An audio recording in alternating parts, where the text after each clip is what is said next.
Hi, I'm Anthony Hendrickson, Dean of the Hyder College of Business. Welcome to beautiful downtown Omaha and this month's Mid-America Business Conditions Index.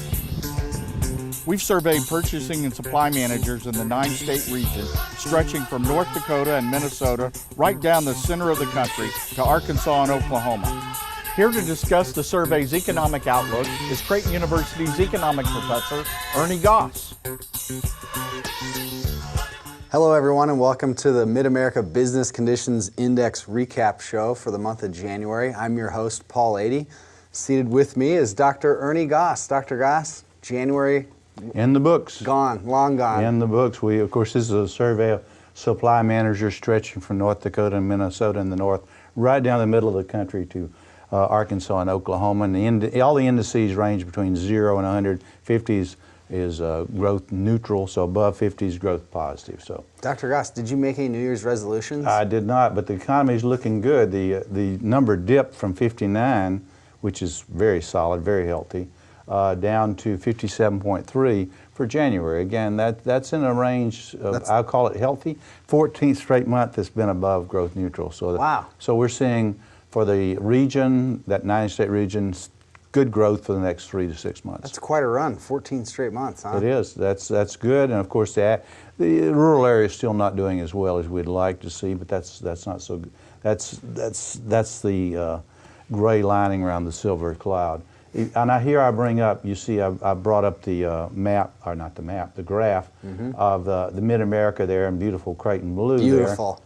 Yeah, beautiful Creighton blue there, and you see it did dip for the month, and the national number will come out later on this morning.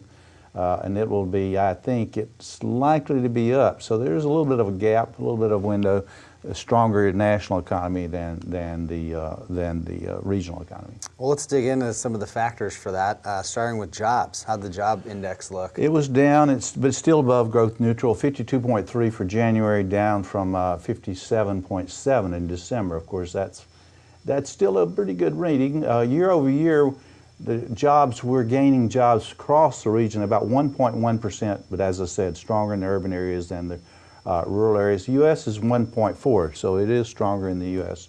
than the region. Getting into some of these other numbers, the inflation gauge. The inflation gauge up 74.5. That's escalate. I'll call it escalating inflationary pressures. That's up from 71.3 in December. Moving again into a range I'm a little uncomfortable with. So that's that. Now, why am I uncomfortable with it? Well, the Fed's going to have to raise rates more than they're saying. Right now, it's 3 rate hikes for the year. For the rest of the year, I expect more than 3. Wow. Moving on, what to watch for? What's the biggest challenge in 2018, just a month in, with a month's worth of data? You know, I think you could probably guess it, Paul. Unqualified, lack of skilled workers. Finding and hiring qualified workers. 53.3% of the businesses, the respondents reported that was the #1 factor. Wow. So finding and hiring qualified workers, that's been pretty consistent. And the next important factor was just higher input prices. 26.7 said that was their #1 concern. So those are challenge, concern going forward. Is that the 53.3 for finding qualified workers? Is that as high as it's ever been? And we run into that every month. Yes, we do. I think that's one of our highest readings. I believe that. I don't have the precise number on that, though. Interesting. Going into February, what should we be on the watch for, Dr. Goss? Well, international factors. We ask about buying from abroad. And about 17% said it was essential. Buying from abroad was essential.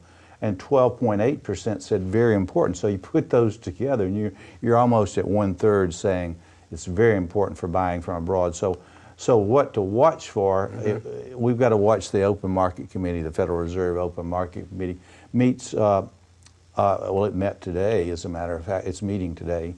They'll announce later on today what their outlook.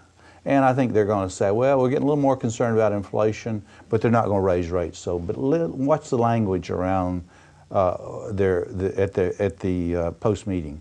Wage growth, BLS, Bureau of Labor Statistics, that's tomorrow, February the 2nd. December year over year, last time was 2.5%. That's wage growth, from December to December. Let's see from January to January what that's going to be. It's getting a little stronger, which is good. but it's inflationary, so that's the part we need to watch out for. Moving toward 3%, you're going to see some rate hikes. And next, the CPI, Consumer Price Index, Paul, comes out on February the 14th. And Happy Valentine's Day. And we'll see if That's it's, what you should let's get, see if it's going to be. Mrs. Goss. Yeah, let's see what comes out of that one. I'm a little concerned about inflation, but year over year about 2.1%. So that would be a Valentine in Europe. They want more inflation. We're good. We're in the range of a little bit higher. So, and then of course that brings up, you've asked about risk factors. I need it. I need to know what the risk factors are. Inflation, number one, inflation number two, and inflation number three. I had a feeling that's where you're going. That's where we're going. Now, NAFTA is an important, those NAFTA trade talks, if those are abandoned, and that would be a real bad thing. It would be very bad for this part of the country. We're talking about, of course, agriculture, a lot heavy dependence on NAFTA. Of course, that's sales to Canada and Mexico, very important. Finally, February the 8th, of course, that's a week from today. We've got a concern about the government shutdown.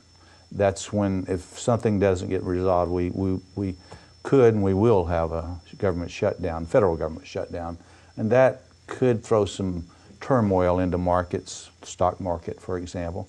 And in the job numbers, it'll have some impacts on those when they're released on in March for the month of February. Well, interesting start to the year. Positive overall. A lot of things to feel good about. A lot of things to keep an eye on. And be concerned. I mean, we economists. I mean, we're the guys and gals that take the punch bowl away when the dance is when it's really kicking up. When it's really kicking up, we do that. We like to. We don't want too much fun, too much partying, and that's what you see from the Open Market Committee. As I said, that's a bunch of economists and lawyers. When economists and lawyers get together, pandemonium breaks out. Not much dance and a lot of crying. There's so many jokes that I want to tell right now, but I'm not gonna. I'm just gonna stay away from. Leave it alone. Both That's of good. those. I've heard all the economics jokes, and everybody's heard the lawyer jokes as well. So. Everybody's tired of them. We're not even gonna go there. Well, yeah, it was. As you said, Paul, it was a good report. Looking ahead 3 to 6 months, we're going to see good growth out there. It's not going to be quite as strong as the national numbers, but still looking good. Inflationary pressures up, and until we meet again, that would be on the first business day of March, reporting on February. Until then, may your economic cup runneth over. This is Ernie Goss and Paul Adey talking about the economy.